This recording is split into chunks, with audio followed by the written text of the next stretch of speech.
Salut à tous, bienvenue. Aujourd'hui, je vous montre comment j'utilise Slack, l'application de messagerie instantanée de collaboration, avec un Arduino, en fait, pour remonter les données transmises par un Arduino. C'est parti.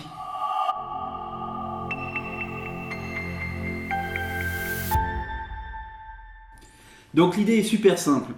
Slack, si vous ne connaissez pas encore, je vous laisse jeter un œil. C'est une sorte de chat, d'outil de communication, d'instant messenger, plutôt orienté entreprise, mais vous pouvez utiliser un compte gratuit pour essayer, pour tester, qui a la possibilité de se connecter en fait via des bots à des API. Donc moi j'ai créé déjà un bot sur Slack qui s'appelle Harold, oui, parce que je suis fan de Person of Interest.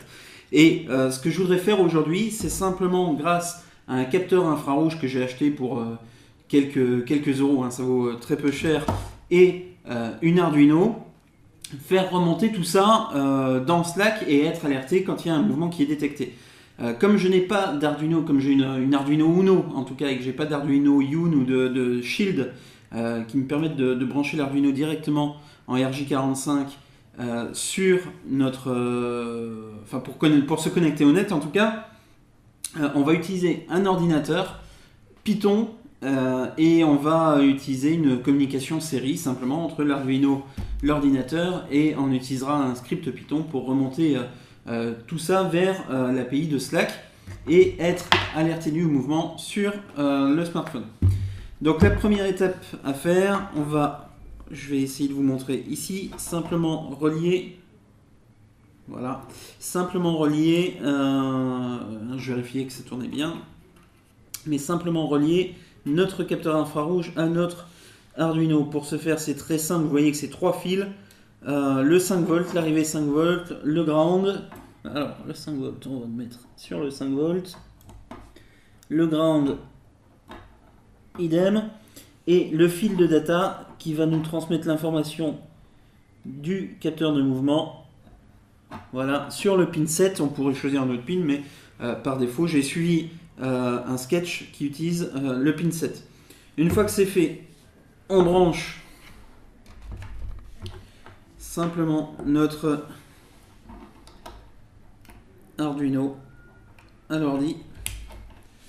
Voilà, on lance notre app Arduino, voilà, qui est là. Donc le sketch est très simple, vous voyez ici, on fait une boucle qui détecte l'état, donc sur le pin 7 qui détecte l'état d'information du capteur de mouvement et qui nous transmet ça via communication série avec un intervalle, voilà, qui est ici.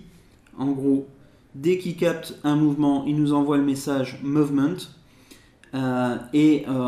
sinon, il nous envoie trop rapide puisqu'on demande une pause, en fait, simplement une latence entre les deux. Cette latence, pour l'instant, je l'ai fixée à 10 secondes. Bien sûr, c'est juste pour les besoins de la démo. Il faudra la mettre un peu plus que ça. En gros, c'est ce qui va nous permettre de ne pas envoyer une interrogation à l'API dès que toutes les secondes ou en permanence, dès que un mouvement est détecté.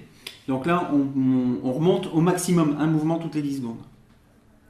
Donc voilà, c'est branché. Quand vous avez fait votre sketch, vous avez juste à envoyer votre code sur l'Arduino. Vous connaissez sans doute. Là, on voit que notre Arduino a pris le ACM1 en port série. C'est très important pour la suite, vous allez voir. Donc on a mis notre sketch dedans. Donc maintenant, ça veut dire que théoriquement, si je vais dans le lien de console, outil moniteur série, voilà, théoriquement,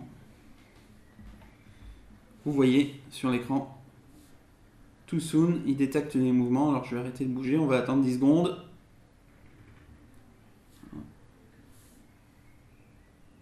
On a bougé. On va essayer de ne pas bouger pendant 10 secondes. Sachant qu'il est réglé de manière assez sensible. Ouais, bref, j'arrive pas à ne pas le faire se déclencher, mais on voit par défaut que c'est bien. Alors, maintenant que ça, on a vu que ça marchait, je vais exprès le mettre un petit peu plus loin pour éviter de le déclencher de manière trop évidente. Ok, donc ACM1, c'est un port COM par contre si vous êtes sur Windows, hein, mais ça vous connaissez, où je vous mettrai l'adresse d'un tuto qui vous expliquera ça. On va aller faire notre code Python. Voilà, on a juste besoin. Alors, attendez, hop, faut que je tape. On passe.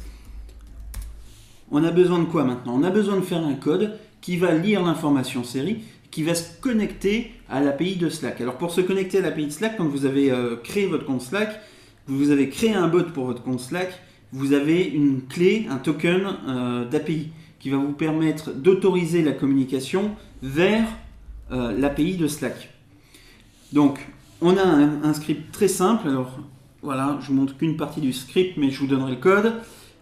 Qui va nous dire, on va lire ce qui est dans Serial, et dès qu'on a quelque chose dans notre port série qui commence par la lettre M comme mouvement, eh bien ça déclenche l'envoi d'un message sur l'API Slack, simplement en curl.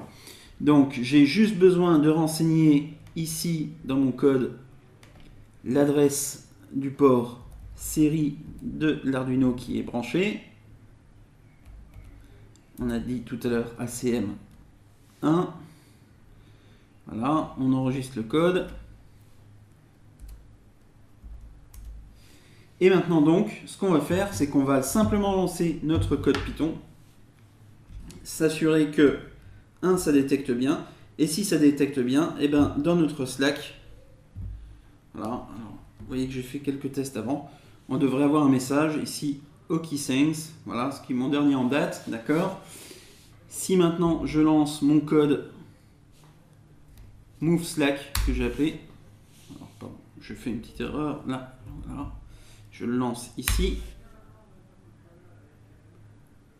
voilà, il ne me met pas d'erreur, donc il est censé fonctionner. Donc on va aller faire bouger le capteur, on va aller affoler le capteur qui est là-bas. Je vais passer ma main devant, voilà. Mouvement, envoie du message, et ici je devrais recevoir l'alerte. On voit bien, attention Steph, intrusion at the office. Donc on a bien, là vous voyez tout soon, on va plus bouger, ok, on va aller, hop, envoie du message, et on voit que ça apparaît ici. D'accord, bon là j'ai coupé mes sons de notification pour pas être gêné pendant le film, mais globalement ça marche. Voilà, on attend 10 secondes, on bouge pas. Je vais aller affoler. Hop. Voilà, nouveau message. Et alors ce qui est marrant, c'est que quand vous avez une montre Android Wear par exemple, vous pouvez être notifié sur la montre. Donc ça veut dire qu'on a réussi à capter un mouvement et à nous l'envoyer vers l'API Slack. Voyez. Et donc je vais bouger, donc il m'a déclenché un mouvement. Et donc être averti à distance de l'information, là en l'occurrence d'un capteur de mouvement, mais on pourrait très bien imaginer un capteur de température ou différents capteurs cumulés, etc. C'était juste pour vous montrer la petite démo pour brancher notre Arduino et faire remonter les infos de notre Arduino chez Slack. À bientôt, salut!